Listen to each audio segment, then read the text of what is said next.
Boa noite, irmãos. É um privilégio estar para pregar hoje à noite para todas as nossas igrejas de vez via internet. Estas últimas semanas, com tudo que mudou, mesmo sendo temporário, tem alterado nossas vidas pessoais, como também nossas igrejas, a vida das nossas igrejas, não podendo reunir fisicamente todo mundo juntos. Um problema que causou é nosso costume de celebrar a ceia do Senhor. Eu iria estar hoje à noite na igreja em Campo Grande, justamente para pregar e ajudar a liderar, a servir a ceia do Senhor. Mas isso sendo impossível, né? Mas mesmo assim, vou pregar do mesmo assunto planejado há mais de quase 2 meses. Eu quero falar sobre o assunto vamos chamar, reflexões sobre o pão e o vinho. Para isso, vamos ler nossas Bíblias, vamos abrir nossas Bíblias a Marcos capítulo 14. Marcos capítulo 14. Capítulo 14, eu quero começar lendo com versículo 12 e vou ler até versículo 26. Marcos capítulo 14, começando com versículo 12 até versículo 26. E nós lemos assim. E no primeiro dia dos pães ázimos, essa é a Páscoa, ou Pesach em hebraico, quando sacrificavam a Páscoa, disseram-lhe os discípulos: onde queres que vamos fazer os preparativos para comer a Páscoa? E enviou 2 de seus discípulos e disse-lhes: ide à cidade, e um homem que leva um cântaro de água vos encontrará. Segue-o. E onde quer que entrar, dizei ao senhor da casa: o mestre diz: onde está o aposento em que hei de comer a Páscoa com os meus discípulos? E ele vos mostrará um grande cenáculo mobiliado e preparado, ali preparai-a para nós. E saindo seus discípulos, foram à cidade e acharam como lhes tinha dito, e prepararam a Páscoa. Vocês têm que entender que para preparar a Páscoa, esses 2 discípulos, João e Pedro, tinham que também levar o cordeiro para o templo para ser sacrificado e feito o que a lei demanda, e depois trazer esse animal para esse lugar e fazer o churrasco, preparar tudo isso. Então diz aqui, e chegada a tarde, foi com os 12, referindo a Jesus. E quando estavam assentados a comer, disse Jesus: em verdade vos digo que um de vós, que comigo come, há de trair-me. E eles começaram a entristecer-se e a dizer-lhe, um após outro: sou eu? E outro disse: sou eu? Mas ele, respondendo, disse-lhes: é um dos 12 que põe comigo a mão no prato. Na verdade, o Filho do Homem vai, como dele está escrito, mas ai daquele homem por quem o Filho do Homem é traído. Bom seria para o tal homem não haver nascido. Versículo 22. E comendo eles, tomou Jesus pão, e abençoando-o, o partiu e deu-lo. E disse: tomai, comei, isto é o meu corpo. E tomando o cálice, e dando graças, deu-lo, e todos beberam dele.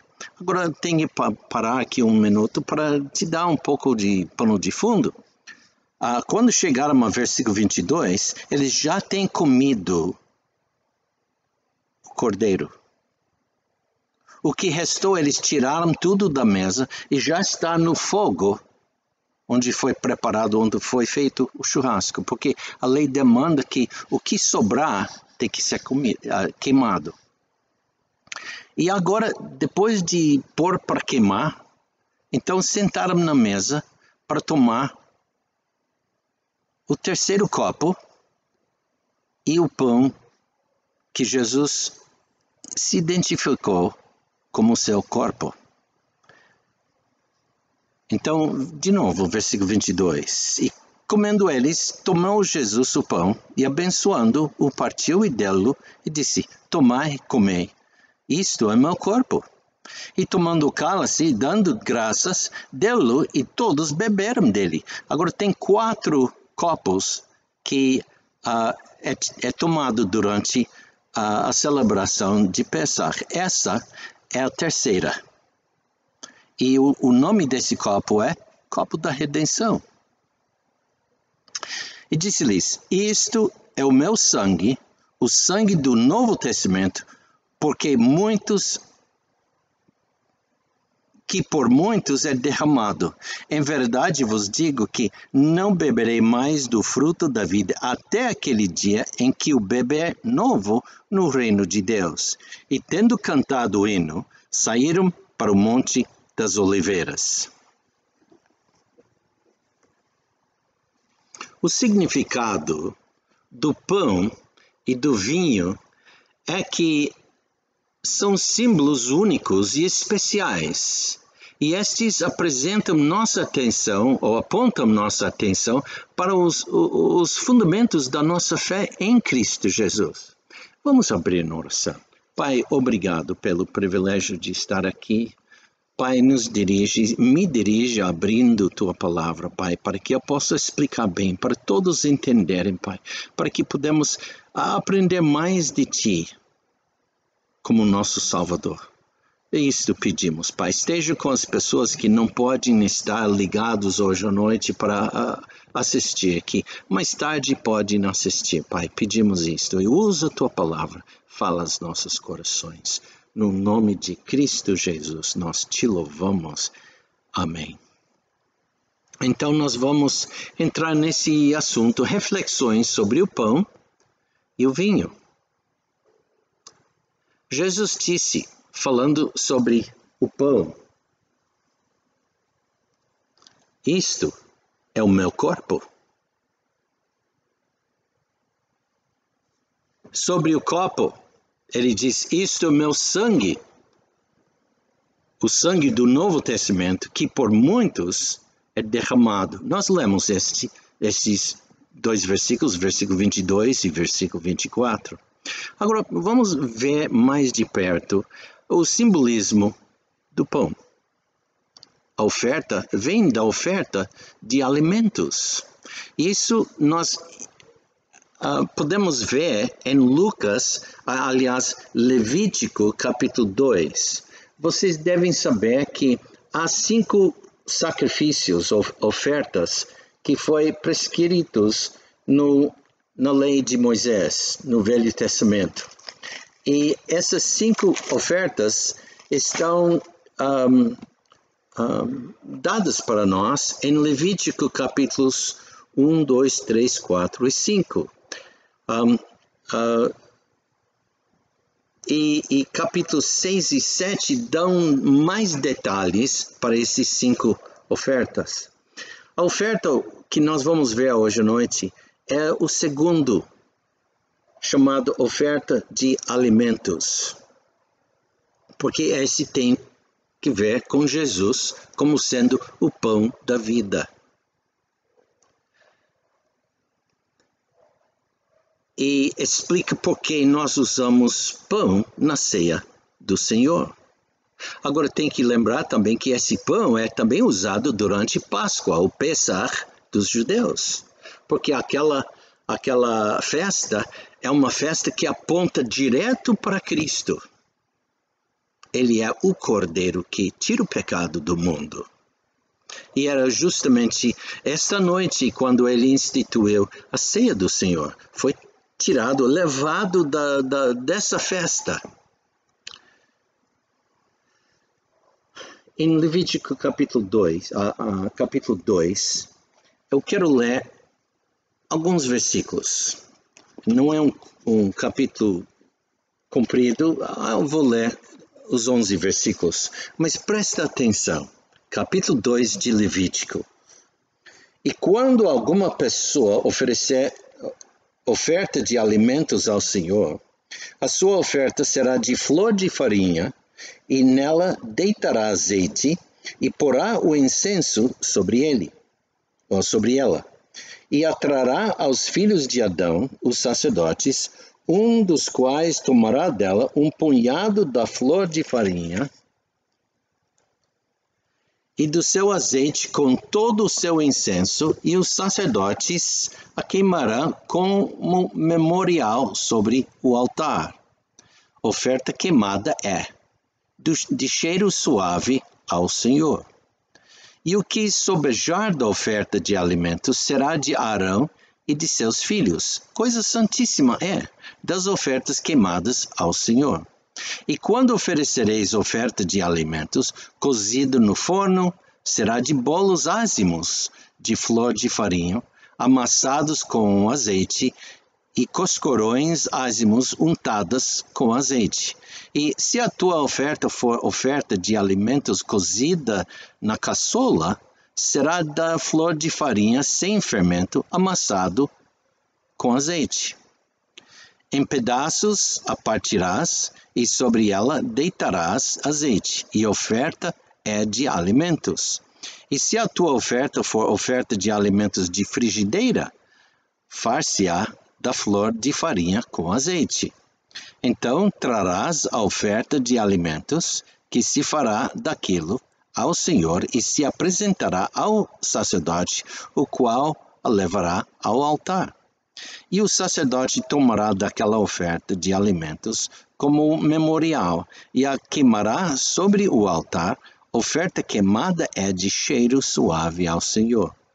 E o que sobejar da oferta de alimentos será de Arão e de seus filhos. Coisa santíssima é das ofertas queimadas ao Senhor. Nenhuma oferta de alimentos que oferecerdes ao Senhor se fará com fermento, porque de nenhum fermento, nem de mel algum, oferecereis oferta queimada ao Senhor. Deles oferecereis ao Senhor por oferta das primícias, porém sobre o altar não subirão por cheiro suave. E todas as tuas ofertas dos teus alimentos temperás com sal, e não deixarás faltar a tua oferta de alimentos, o sal da aliança do teu Deus. Em todas as tuas ofertas oferecerão sal. E fizeres ao Senhor oferta de alimentos, e se fizeres ao Senhor oferta de alimentos das primícias, oferecerás como oferta de alimentos das tuas primícias de espigas verdes tostadas ao fogo, isto é, do grão trilhado de espigas verdes cheias. E sobre ela deitarás azeite, e porás sobre ele incenso, oferta é de alimentos. Assim o sacerdote queimará o seu memorial do seu grão trilhado e do seu azeite com todo o seu incenso, oferta queimada é ao Senhor. Então essa é a oferta em que base uso do pão usado quando celebramos a ceia do Senhor. Agora notamos umas coisas aqui no Levítico. Essa oferta foi feita com flor de farinha, azeite, incenso.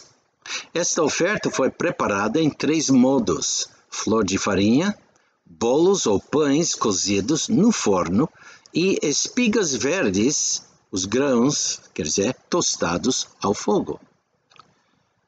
O trigo, naquele tempo e até hoje, é cortado, debulhado, peneirado e moído.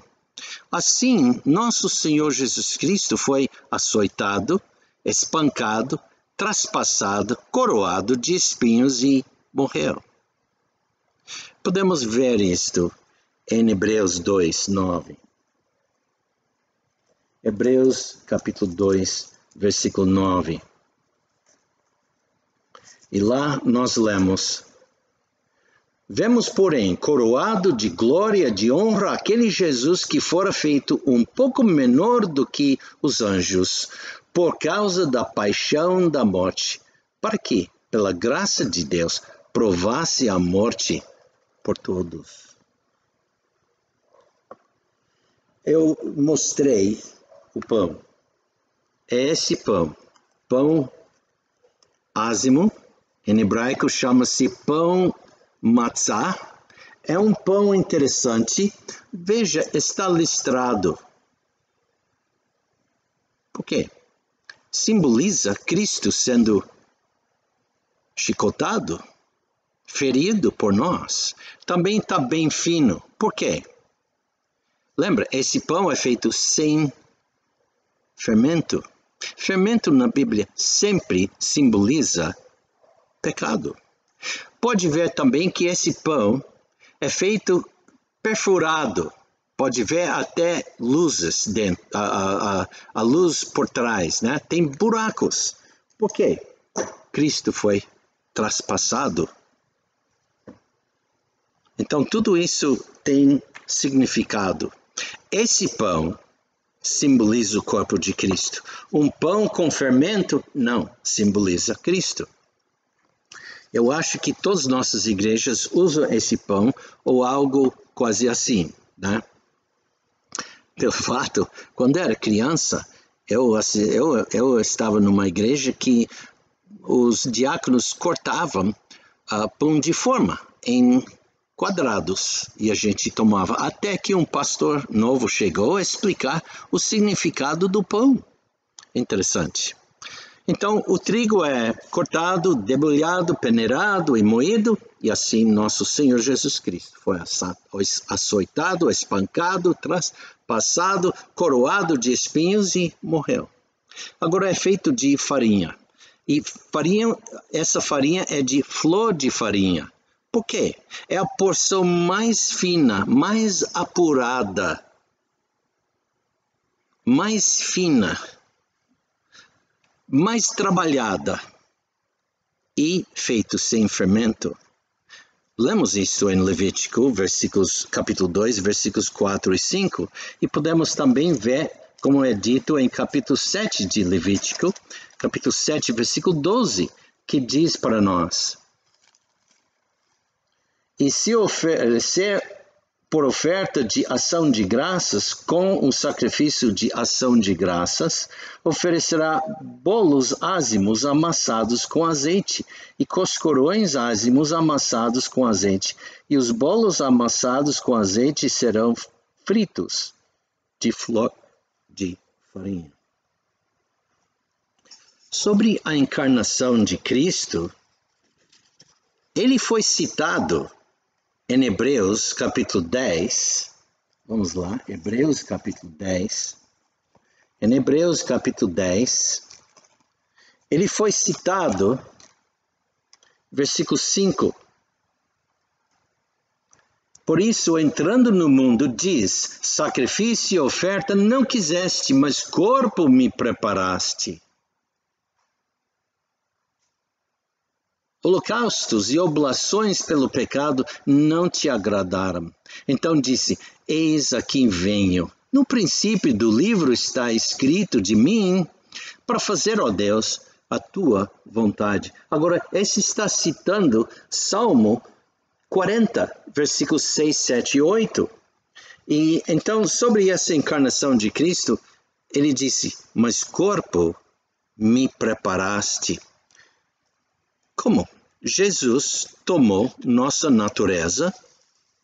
Em Romanos 8 diz: em semelhança da carne do pecado. Em semelhança da carne do pecado.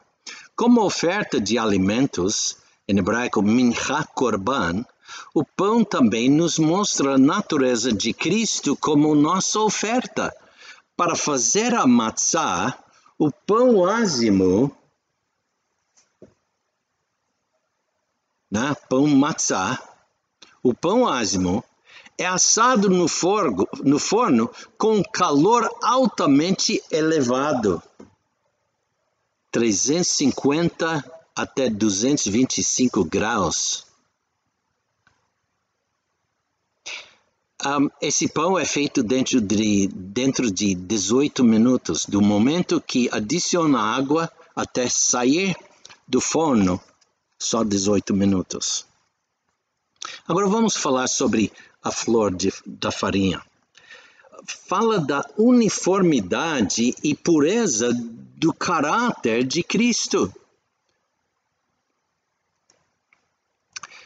Aquela perfeição na qual nenhuma qualidade é excessiva e nenhuma qualidade é ausente. Ele é perfeito. Enquanto a ausência de fermento, isso fala do seu caráter como a verdade, sendo puro e não adulterado, não contaminado com pecado. Lembra, Jesus disse, eu sou o caminho, a vida, a verdade e eu sou o caminho, a verdade e a vida. Ninguém vem ao Pai senão por mim.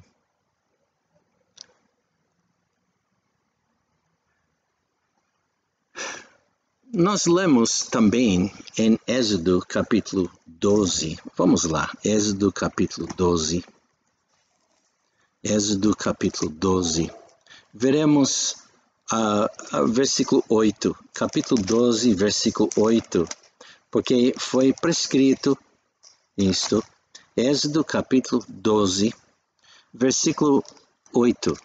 E nós lemos: E naquela noite comerão a carne assada no fogo com pães ázimos, na língua hebraica, com matzá. Com ervas amargosas a comerão. Então, três elementos. O cordeiro, o pão ázimo e as ervas amargas. Hoje à noite não tem tempo para entrar no cordeiro assim, mas especialmente nas ervas amargas, mas talvez para outro dia, né? Muito bom. O fogo, lá em Levítico capítulo 12, se quiser voltar lá, capítulo 12, o fogo fala da prova de que ele pagou o preço total na morte por nossos pecados. Frito em frigideira mostra seus sofrimentos mais evidentes. Quais mais evidentes? Bom, podemos ler isto em Mateus capítulo 27. Mateus 27, rapidamente, capítulo 27. Mateus capítulo 27. E veremos começando com o versículo 27. Né? E vamos ler. E logo os soldados do presidente, conduzindo Jesus à audiência, reuniram junto dele toda a corte e, despindo-o, o cobriram com uma capa de escarlate e, tecendo uma coroa de espinhos, puseram-na na sua cabeça e em sua mão direita uma cana e, ajoelhando diante dele, o escarneciam, dizendo: Salve, Rei dos Judeus! E cuspindo nele, tiraram-lhe a cana e batiam-no com ela na cabeça. E depois de o haverem escarnecido, tiraram-lhe a capa, vestiram-lhe as suas vestes e o levaram para ser crucificado. Estes são os sofrimentos mais evidentes, os sofrimentos que nós podemos ler, como lemos, e podemos tentar imaginar como foi. Agora, também fala do forno, em versículo 4 de Levítico 2. O forno fala do sofrimento invisível do Messias, sua agonia interior. Não podemos ver isso, podemos ver só a evidência, porque em capítulo 27, podemos ir para versículo 45, e podemos ler: E desde a hora sexta houve trevas sobre toda a terra até a hora nona. E perto da hora nona, exclamou Jesus em alta voz, dizendo: Eli, Eli, lama sabachthani. Isto é, Deus meu, por que me desamparaste? Ele foi desamparado.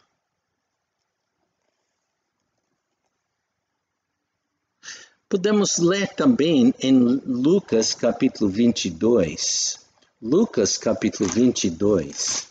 Lucas capítulo 22.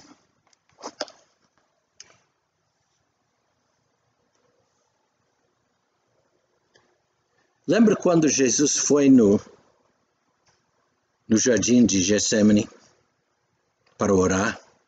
Levou seus discípulos e depois deixou eles para avançar mais dentro, um pouco afastado dele. E nós lemos aqui versículo 44. E posto em agonia, orava mais intensamente, e o seu suor tornou-se como grandes gotas de sangue que corriam até o chão. Nós podemos ver que houve algum sofrimento, mas não podemos realmente entender bem esse sofrimento que ele sofreu. Mas devemos notar que no procedimento com a oferta dos alimentos, os sacerdotes participavam de uma parte desta oferta. Cristo nos fez sacerdotes. Em Apocalipse capítulo 1, nós lemos isto. Capítulo 1 de Apocalipse, vamos ler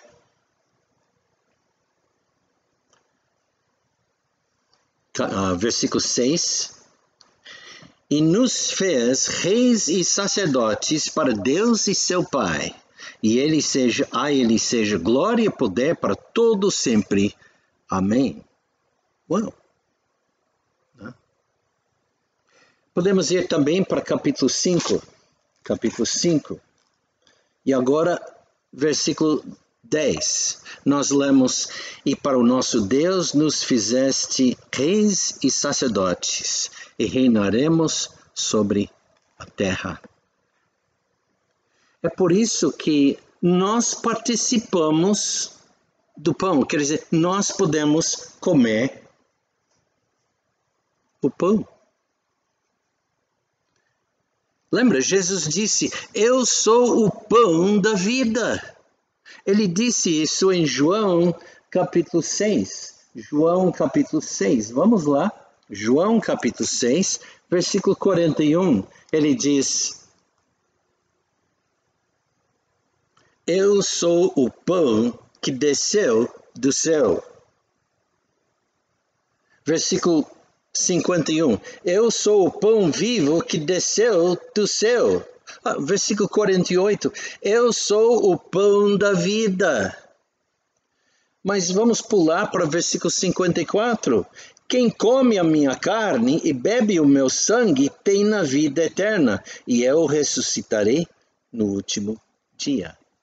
Devemos comer do pão e tomar do seu sangue. Como? Crendo nele.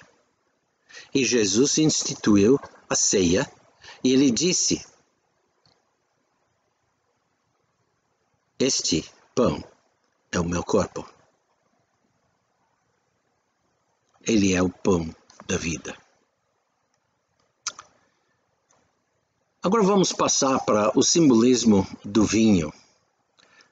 Isso vem das libações. Agora uma coisa interessante, nos capítulos 1 a 7 de Levítico, com 5 ofertas, libação não é mencionada. Nada. Mas podemos encontrar as libações, por exemplo, em Gênesis 35:14, e há muitos outros, em Êxodo, vários lugares.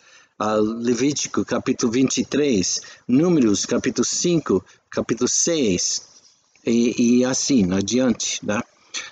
Mas vamos falar disso. A libação era de vinho.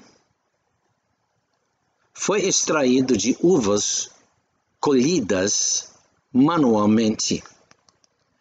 O suco de uva pode ser usado para purificar a água. tem propriedades antibacterianas e antivírus. O vinho nos fala de sua alma oferecida e derramado por nós. Sua alma? Sim. Vamos para Isaías 53. Isaías 53 e veremos isto. Versículo 12. Por isso lhe darei a parte de muitos, e com os poderosos repartirá ele o despojo, porquanto derramou a sua alma na morte, e foi contado com os transgressores. Mas ele levou sobre si o pecado de muitos, e intercedeu pelos transgressores. E podemos ir também para João capítulo 10. João capítulo 10, versículo 18. João 10, 18 diz, Jesus falando, ninguém me tira a sua vida, ninguém me tira de mim, mas eu de mim mesmo a dou. Tenho poder para dar e poder para tornar tomá-la. Este mandamento recebi de meu Pai.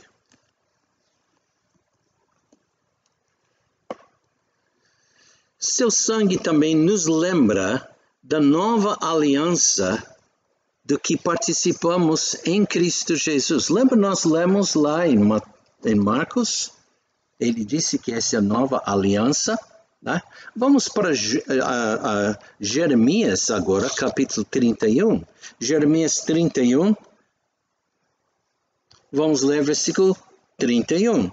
Eis que dias vêm, diz o Senhor, em que farei uma aliança nova com a casa de Israel e com a casa de Judá. Não conforme a aliança que fiz com seus pais no dia em que os tomei pela mão para os tirar da terra do Egito, porque eles invalidaram a minha aliança, apesar de eu os haver desposado, diz o Senhor. Mas esta é a aliança que farei com a casa de Israel depois daqueles dias, diz o Senhor. Porei a minha lei no seu interior e a escreverei no seu coração, e eu serei o seu Deus, e eles serão o meu povo. É essa aliança que nós estamos celebrando, que nós lemos em Marcos capítulo 24.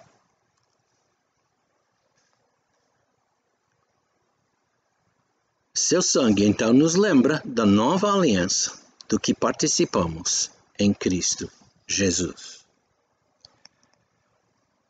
O sangue de Cristo é também a base do perdão, porque sem derramamento de sangue não há perdão dos pecados. Lemos isto, por exemplo, em Efésios capítulo 1.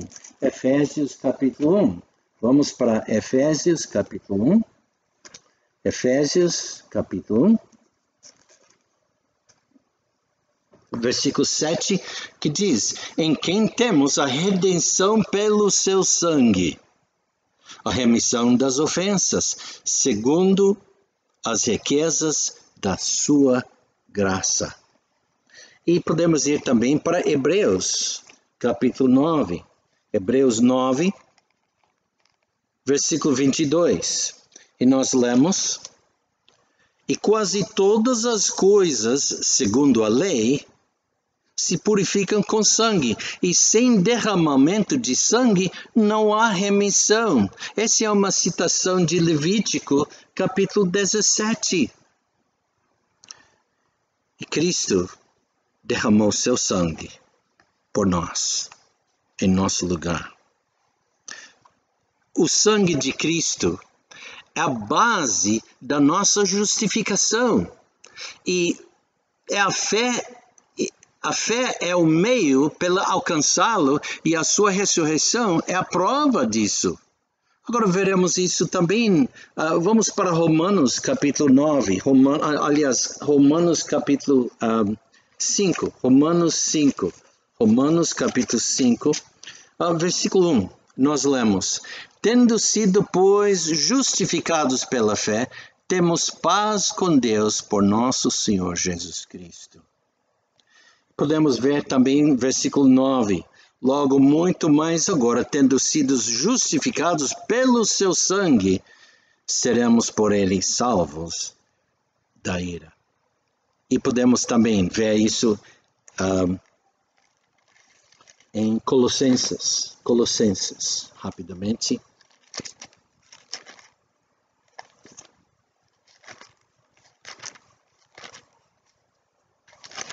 Colossenses capítulo 2.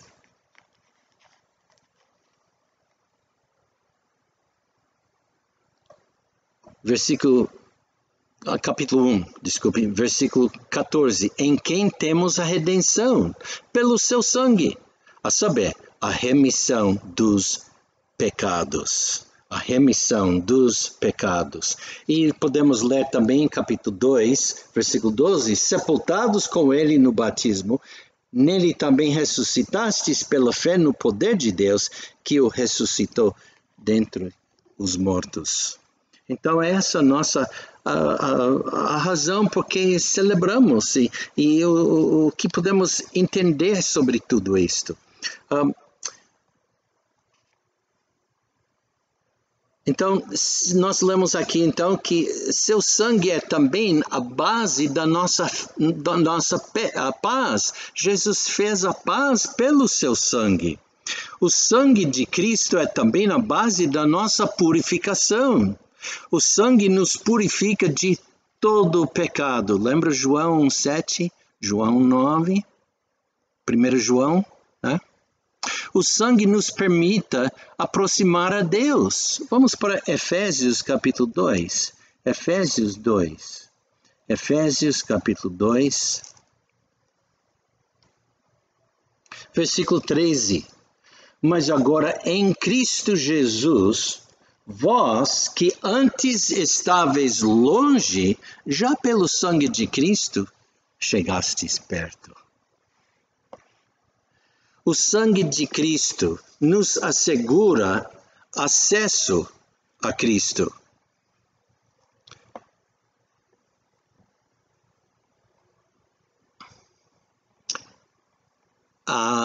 O sangue de Cristo nos assegura acesso de Cristo, ou vamos dizer melhor, a Deus. Podemos ter a ousadia de entrar no santuário, no Santo dos Santos, quer dizer, em sua presença. Veremos isso em Hebreus capítulo 10. Vamos para Hebreus capítulo 10 agora. Hebreus capítulo 10. Hebreus capítulo 10. Hebreus capítulo 10. Vamos começar com o versículo 19, tá? Hebreus 10, versículo 19. E nós lemos: tendo, pois, irmãos, ousadia para entrar no santuário pelo sangue de Jesus, pelo novo e vivo caminho que ele nos consagrou, pelo véu, isto é, pela sua carne. E tendo um grande sacerdote sobre a casa de Deus, chegamo-nos com verdadeiro coração, em inteira certeza de fé, tendo os corações purificados da má consciência e o corpo lavado com água limpa.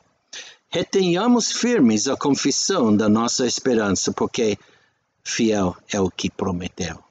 E consideramo-nos uns aos outros para nos estimularmos ao amor e às boas obras.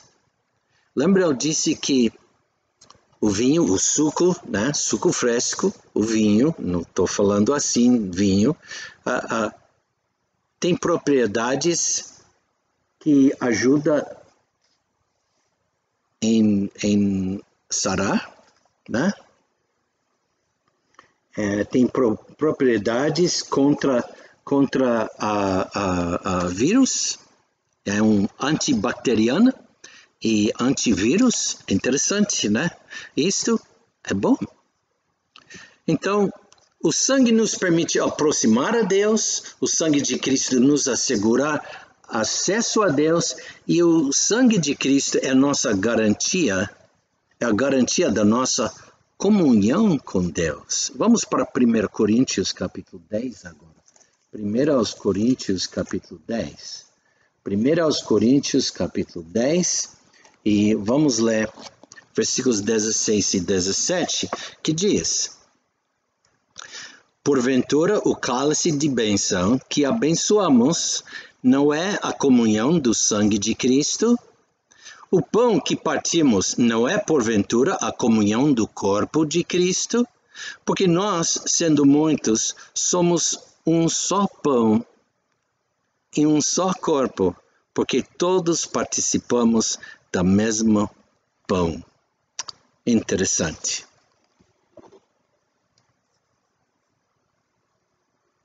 Como que celebramos esta nova vida? Bom, mensalmente celebramos. E com certeza seu pastor sempre leva você para capítulo 11 de 1 Coríntios, onde lembra que Paulo, que fundou a igreja em Corinto, mais tarde deixou para ir a outros lugares, fundando outras igrejas, e tinha que escrever para essa igreja. E escreveu pelo menos 2 vezes, talvez mais, mas Deus nos deu estas como escrituras inspiradas. Mas capítulo 11, versículo 23, Paulo escreveu aqui: porque eu recebi do Senhor o que também vos ensinei, que o Senhor Jesus, na noite em que foi traído, tomou o pão. E, tendo dado graças, o partiu e disse: tomai, comei, isto é o meu corpo que é partido por vós, fazei isto em memória de mim.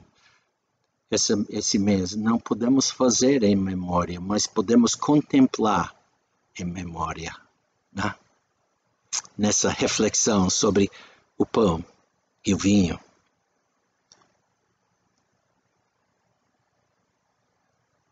Novamente, o Senhor Jesus, na noite em que foi traído, tomou o pão.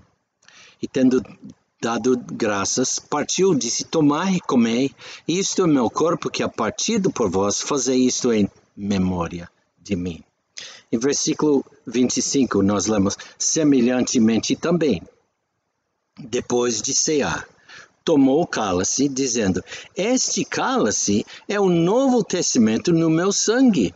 Fazei isto todas as vezes que beberdes, em memória de mim. Lembra também que esse é o terceiro copo, chamado copo da redenção. Versículo 26, porque todas as vezes que comerdes esse pão e beberdes esse cálice, anunciais a morte do Senhor até que venha. Nesses dias, há muito pensamento sobre a volta de Cristo. Será que ele volta esse ano? Não sabemos. Mas vamos viver com essa expectação que ele volta.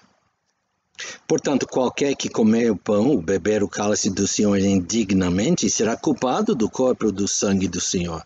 Examine-se, pois, o homem a si mesmo, e assim, tendo se examinado, coma desse pão e beba desse cálice.